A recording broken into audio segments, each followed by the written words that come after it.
여러분 안녕하세요. 양쌤튜브입니다.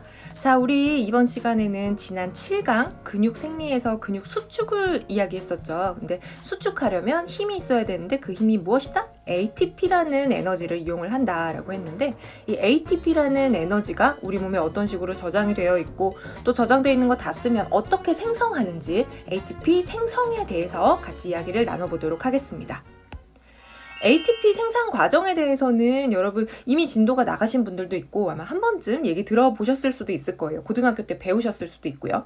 우선 이 ATP라는 거는 근육이 수축할 때 사용하는 그 에너지들이죠. 우리 몸에서 가장 중요한 고에너지 화합물입니다. 긴 이름으로는 아데노신 트리포스페이트로 아데노신 3인산이라고 불러요. 제가 여기 ATP는 머니다 라고 써놨는데요. 이렇게 머니다 라고 써놓은 이유가 우리 몸에서 에너지를 찾아 쓰는 형태가 마치 우리가 돈을 꺼내서 쓰는 형태와 굉장히 닮아 있더라고요. 그래서 이 다음 장에서 어떻게 왜 머니인지에 대해서 다시 한번 이야기를 하도록 하겠습니다. 자, 우선 ATP 생산 과정 세 가지 크게 먼저 살펴보도록 할게요. ATP PCR 시스템이라는 게 있고요. 그리고 해당 작용이 있습니다. 그리고 세 번째는 산화작용이에요. 간혹 교재에 따라서 ATP 생산 과정을 4개로 분류하는 경우가 있어요. 그 4개로 분류하는 건 뭐냐면 우리 몸에 원래 저장되어 있던 ATP를 쓴다. 이게 한 가지고요. 그리고 두 번째가 ATP PCR 시스템을 통해서 사용된 ATP를 다시 재생산 해내는 과정이에요. 그래서 이렇게 하나, 둘, 셋, 넷, 4개로 ATP 생산 과정을 분리하는 경우가 있습니다. 자, 저장된 ATP 근육 안에 저장이 되어 있는 거 쓰는 거고요. 거기 사용한 그 재료들을 다시 크레아틴 인산과 결합을 해서 다시 ATP를 만들어내는 거예요. 그러니까 자기가 자기 걸로 쓰는 거죠. 이게 바로 ATP PCR 시스템이고요. 다시 설명해 드릴 거예요. 간단하게 우선 하고 넘어갈게요.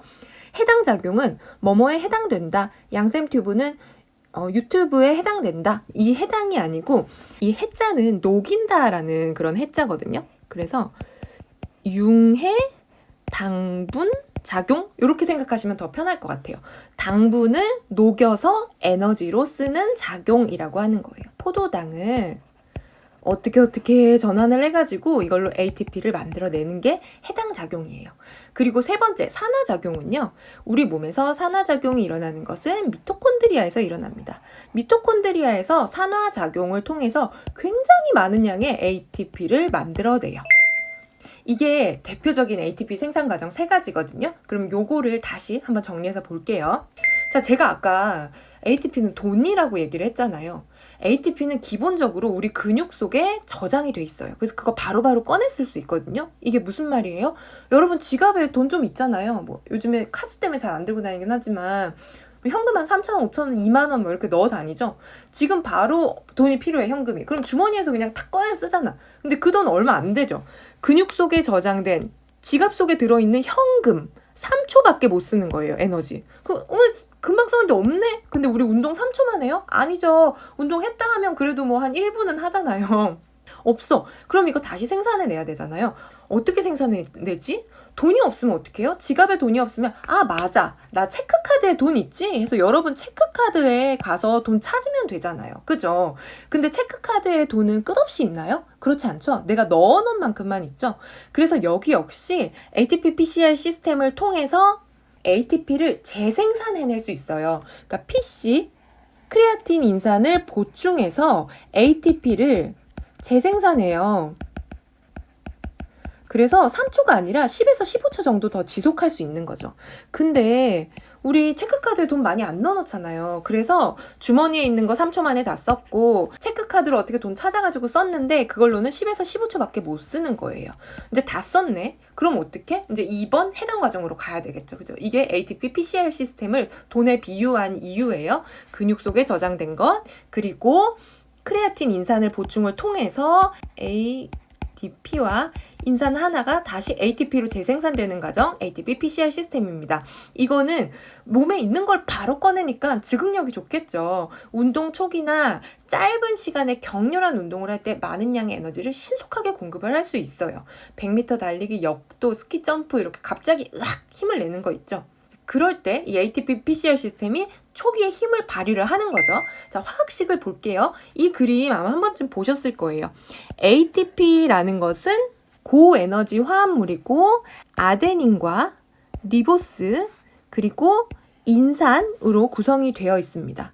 인산으로 구성이 되어 있는데 이 인산이 ADP가 되기 위해서 한 개가 잘려져 나가는 거예요. P 한 개가 떨어져 나가요. 그러면서 릴리즈 에너지가 발생을 해요. 이 에너지를 우리가 사용하는 거죠. 운동할 때. 자, 식으로 다시 간단히 정리를 하면 ATP를 분해하는 효소 AT파제를 만나서 ADP와 P1으로 분리가 됩니다. 그리고 에너지가 발생을 하는 거고요. 근육 속에 ATP는 저장이 돼 있어요. 근데 한 3초에서 5초 지나면 다 쓴다 그랬죠. 그러고 나면은 ADP와 P1이 크레아틴 인산, 포스포크레아틴, 같은 말로 크레아틴 포스페이트, CP 다 같은 말이에요. 포스포크레아틴, 크레아틴 인산 이거 다 같은 말입니다. 자, PCR을 만나서 다시 ATP를 만들어요. 그러면 이 ATP는 뭐예요? 다시 일로 가면 되겠죠? 그러면 ATP가 AT파제를 만나서 ATP 플러스 P1 해서 또 에너지 내고 이 과정을 하면서 한 10초 정도 더 운동을 지속할 수 있다라는 거죠. 우리 단백질 같은 거 사 먹는데 크레아틴도 보면 사 먹거든요. 운동 많이 하시는 분들. 이 크레아틴 파우더가 이 포스파크레아틴을 구성하는 데 도움을 줘서 내 몸에서 이 포스포크레아틴이 빨리 재생산될 수 있도록 이제 도와주는 그런 역할을 하겠죠. 자, 한 10에서 15초 정도 쓰고 나면은 이제 몸에 저장된 거 체크카드에 있는 돈 다 썼어요. 그럼 어떻게 해요? 그러면 은행에 가서 이제 좀 돈을 빌려 와야 되겠죠? 그게 이제 해당 작용인 거죠. 해당 작용은 뭐 그렇게 어렵지 않습니다. 자, 해당 작용은 내 몸에 저장되어 있는 글라이코겐이 글루코스로 분해가 된 후에 이루어지는 거예요. 글라이코겐은 여기 그림에서 보듯이 굉장히 두툼하고 밀도가 높아요. 그래서 이걸로는 에너지를 해당 작용이 이루어질 수 없고 이게 분해가 돼서 글루코스의 형태가 되면은 이 글루코스가 피루부산으로 바뀌는 과정에서 두 개의 ATP가 발생하게 됩니다. 글루코스가 피루부산으로 변환하는 과정을 우리가 글라이콜라이시스라고 하는 해당 작용 이라고 이야기를 하는 거죠. 그래서 이 해당 작용으로는 두 개의 ATP를 만들어낼 수 있어요. 근데 이 해당 작용 역시 산소를 사용하지 않고 굉장히 빠르게 에너지를 생산해낼 수 있거든요. 그래서 최대 강도 운동을 했을 때 약 20에서 30초가량 에너지를 공급하게 된다라고 합니다. 아까 우리 이제 이까지 이야기를 하고 글루코스가 두 개의 피루부산으로 변신하는 과정에서 두 개의 ATP가 생성된다라는 이야기를 했었고요. 그리고 이 두 개의 피부르산이 산소가 있냐 없냐에 따라서 좀 운명이 좀 달라지는 거예요. 자, 여러분 샤이니의 산소 같은 너 잠깐 듣고 가실게요.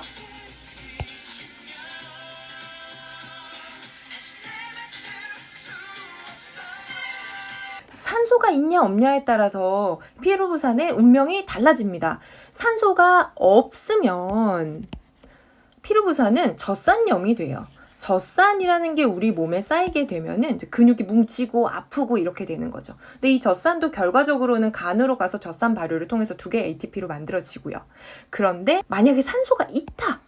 그러면 이 산소가 미토콘드리아에서 산화 과정을 통해서 되게 많은 양의 ATP를 만들어낼 수 있어요. 그래서 이 피루부산이 나중에 해당 적용이 끝난 다음에 산소가 있냐 없냐에 따라서 또 다른 ATP를 생성해낼 수도 있습니다. 자, 우선 해당 작용은 여기 글루코스가 두 개의 피루부산으로 변신하는 과정에서 두 개의 ATP를 만들어내는 것, 이게 해당 작용이에요. 포도당 1몰은 약 38 ATP를 만들어낸다고 합니다. 이 38 ATP는 277칼로리 정도 된다고 해요. 그리고 이산화탄소, 물, 열에너지를 만들어내는데요. 이제 전체 중에서 약 한 30% 정도가 ATP로 변신을 하는 거고 한 70% 정도는 열에너지로 변신을 한다라고 합니다. 자, 여기서 우리 하나 더 짚고 갈게요. 피루부산이 산소가 없는 경우에 젖산이 된다고 했잖아요. 그리고 이 젖산은 간에서 발효가 돼서 이제 두 개의 ATP로 다시 변신할 수 있다라고 했는데, 이 젖산염을 재활용하는 과정이 우리가 운동을 마쳤는데도 숨이 계속 더 차고 숨을 헐떡헐떡 쉬게 되는 과정이거든요. 숨을 쉰다 이꼴 내 몸이 산소가 필요해서 산소를 먹는다라는 거죠. 회복기 동안에 산소 공급이 충분하면요, 이 젖산염은 다시 피루부산으로 변환될 수 있습니다. 피루부산으로 변환이 되고 또 충분히 계속 산소가 있으면은 이제 그게 미토콘드리아에서 ATP로 생성이 될 수 있겠죠. 그래서 우리가 회복기에 근육 회복을 위해서 추가적인 산소 소모량이 필요하고 숨이 헐떡헐떡 차고 이런 것들을 산소 부채가 빛이죠. 이 부채라는 게 빛을 얘기하는 거거든요. 이전에 미처 다 채워주지 못한 빛을 마저 빨아들이는 산소 부채 현상이 오게 되는 거고요. 이때 얻은 이 추가 산소량의 대부분은 간세포나 근육세포에서 사용이 돼요. 자, 해당 작용에서는 약 2-30초 정도 에너지를 더 사용할 수 있다고 했잖아요. 하지만 우리 운동을 지속해야 되죠? 그러면 그 이후의 에너지는 바로 산화작용을 통해서 얻어집니다. 산화작용은 말 그대로 산소가 있어야 돼요. 산소 같은 너 산화작용할 때는 산소가 있어야 됩니다. 왜? 산화작용은 미토콘드리아에서 일어나는데 이 미토콘드리아에 산소가 있어야지 산화작용을 할 수 있기 때문인 거죠. 산화작용을 하는 재료는 피브루산 그리고 지방산입니다. 피브루산은 원래 뭐였죠? 원래 포도당이었죠? 근데 그 포도당이 해당 과정에서 피브루산 2개를 만들어내는, 그때 산소가 있으면 이 산소 같은 너와 함께 산호작용이 일어나는 거고요. 그리고 우리 몸의 중성지방, 트리글리세라이드라고 하죠.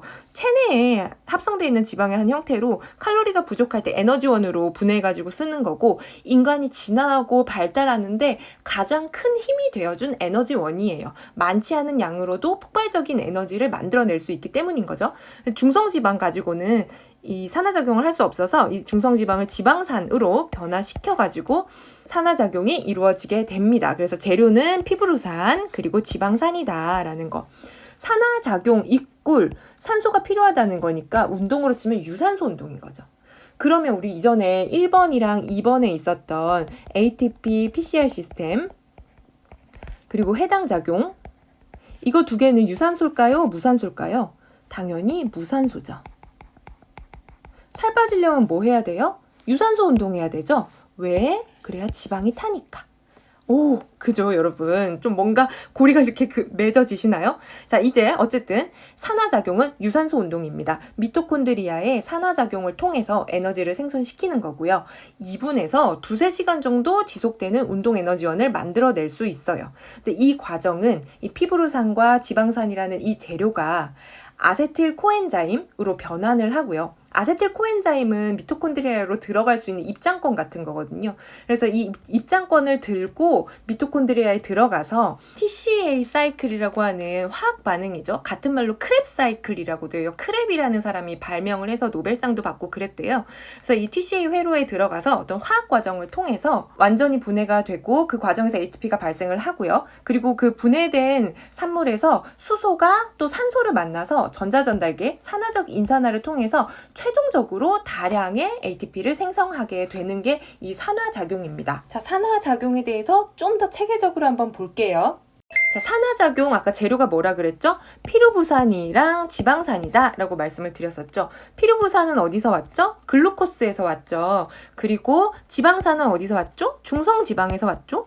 중성지방은 몸에 저장되어 있는 형태고 이 중성지방이 지방산과 글리세롤로 변화를 합니다. 아까 안 했던 얘기 먼저 할게요. 글리세롤, 중성지방에서 분해되어 나온 글리세롤은 간에서 피루부산으로 변했고 그리고 글루코스로 전환이 돼요. 이 피루부산으로 전환이 된 거는 다시 미토콘드리아에서 사용이 될 수 있을 거고요. 그리고 글루코스로 전환된 거는 해당 작용을 통해서 피루부산이 되면 되겠죠? 이거 뭔가 닭이 먼저냐 알이 먼저냐 이런 얘기 같긴 하지만 글리세롤도 바로 이 산화작용으로 갈 수는 없지만 해당 작용으로 가는 재료가 될 수 있다라는 얘기고요. 우선 지금 우리가 봐야 되는 거는 이 피루부산 1개 그리고 지방산이 어떻게 산화작용을 통해서 ATP가 되느냐를 볼 거예요. 자, 이 지방산이 이제 대사되기 위해서 아실코엔자임 형태로 변화를 하고요. 이 아실코에 엔자임에서 베타탄소가 제거가 되어서 아세틸 코엔자임이 됩니다. 최종적으로 이 아세틸 코엔자임이 되어야 미토콘드리아에 진입할 수 있는 입장권을 얻게 되는 거죠. 피루부산 역시 피루부산 탈수소 효소를 만나서 아세틸 코엔자임으로 변신을 해요. 그래서 변신이 된 아세틸 코엔자임이 미토콘드리아 안으로 들어가서 TCA 사이클을 거치게 됩니다. TCA 사이클은 크랩 사이클과 같은 말이고요. 교재에 따라서 TCA 사이클로 적혀 있는 곳도 있고 크랩 사이클로 적혀 있는 곳도 있어요. 여기서는 굉장히 복잡하게 4단계 정도의 어떤 화학 과정을 통해서 단계별로 ATP를 또 생성을 해내요. 근데 그거 너무 복잡하고 우리가 그것까지 알 필요는 없으니까 그냥 둘게요. 자, TCA 사이클, 크랩 사이클이라고 하는 것은 아미노산, 지방, 탄수화물의 산화를 위한 최종의 그 공통의 경로입니다. 이 TCA 사이클에서 지방이 잘 타고 에너지로 활용이 되기 위해서는 적당한 탄수화물이 있어야 하거든요. 그래서 지방이 탄수화물 불꽃에 탄다라는 말이 있는데요. 이게 어떤 말이냐면 TCA 사이클에서 지방이 에너지로 전환이 되려면 탄수화물에서 비롯된 어떤 원인 인자가 같이 더해져야 된다라는 얘기예요. 그래서 우리 다이어트 할 때 아침에 탄수화물 조금씩 시리얼이나 식빵 한 조각 이런 거 먹으라고 하잖아요. 그래야지 지방이 더 잘 탈 수 있는 거죠. 그래서 TCA 사이클에서 결과적으로 수소를 만들어내요. 근데 이 수소가 다시 한번 산소와 만나서 산화적 인산화, 전자 전달계 혹은 산화적 인산화 과정을 거치게 됩니다. TCA 사이클을 통해서 만들어진 수소가 외부의 산소와 함께 만나서 물과 에너지를 형성하게 되는 거죠. 그래서 이 에너지가 지방산에서 비롯된 에너지는 107개의 ATP가 나와요.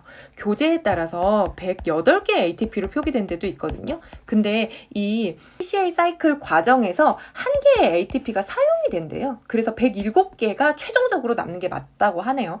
108개가 생성은 되지만 한 개는 에너지 만드는 과정에서 에너지를 써서 최종적으로 남은 거는 107개다라고 하고요.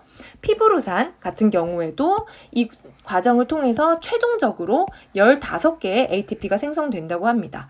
그러면 우리 글루코스에서 피브루산이 몇 개 나왔죠? 2개 나왔죠? 글루코스 1개가 생성할 수 있는 ATP는 산화 과정을 통해서 생성할 수 있는 ATP는 30개의 ATP겠죠? 근데 해당 작용에서 글루코스 에너지 몇 개 생성했죠? ATP 2개 생성했죠. 그러니까 해당 작용보다 산화작용이 훨씬 더 고효율이라는 거를 알 수 있습니다. 여기서 우리가 좀 기억해야 될 거는 산화작용은 글루코스에서 나온 피브루산 그리고 중성지방에서 나온 지방산을 재료로 한다. 이것들이 바로 분해가 되지 않고 입장권의 형식인 아세틸 코엔자임으로 변신을 하고 아세틸 코엔자임이 미토콘드리아 안으로 들어가서 산소를 만나서 TCA 사이클, 크랩 사이클을 통해서 결과적으로 수소를 만들어내고 그래서 이 수소가 산소를 만나서 전자 전달계라는 과정을 통해서 우리가 원하는 ATP를 생성해낸다가 여기에 이제 주요 핵심 내용이에요. 나 잘 모르겠어. 이러면 피브루산과 지방산이 미토콘드리아에서 산소를 만나서 ATP를 형성한다. 이렇게만 기억을 하셔도 좋을 것 같아요. 자, 그럼 우리 아까 맨 앞에서 봤던 총정리 다시 한번 볼게요. 자, ATP PCR 시스템 우리 얘기했었죠. ATP는 원래 어디 있다? 근육 속에 저장해놨어. 한 3초 정도 쓸 수 있다. 근데 이거 다 썼다. 그러면 체크카드에서 돈 찾아와야 되죠. 크레아틴 인산이라고 하는 PCR 이 ADP P1과 함께 만나서 다시 ATP가 되는 과정. 이거 서로 돌고 도는 과정이 ATP PCR 시스템인 거고요. 그리고 해당 작용은 당을 융해 녹이는 작용 글라이코라이시스여서 글라이코겐 이 덩어리가 이제 분해가 되려고 글루코스가 되고 글루코스가 피브루산 2개로 변신하는 과정에서 ATP가 생성이 됩니다. 몇 개? ATP? 2개가 생성이 됩니다. 그리고 이 피브루산은 산소가 있냐 없냐에 따라서 운명이 달라지는데 산소 같은 너가 없으면 어떻게 되죠? 젖산이 됐죠. 젖산이 됐고 산소 같은 너가 있으면 이제 산화작용하러 갑니다. 산화작용하러 왔어요. 피루부산. 그죠? 그리고 또 다른 재료 뭐 있었죠? 지방산 있었죠. 지방산. 이 친구들이 미토콘드리아로 들어가기 위한 입장권을 받아요. 아세틸코엔자임을 입장권으로 미토콘드리아에 들어가서 TCA 회로를 거치고 그리고 전자전달계를 통해서 수소가 최종적으로 산소를 만나서 물과 ATP를 생성하게 됩니다. 피루부산은 15개 ATP, 지방산은 107개 ATP. 이 숫자까지는 외울 필요 없을 것 같고요. 지방이 더 많은 에너지를 만들어낸다 정도만 기억하시면 될 것 같아요. 자, 여러분 ATP 생산 과정 이제 이해되셨나요? 많이 헷갈릴 수 있는데 좀 천천히 보시면은 충분히 여러분 다 이해하실 수 있을 거라고 생각합니다. 자, 여러분 여기까지가 우리 보건인을 위한 해부생리학 근육생리에서 ATP 생성 과정 했고요. 이걸로 근골격계는 마무리하도록 하겠습니다. 다음 시간에는 소화계통으로 찾아오도록 할게요. 여러분 고생하셨습니다.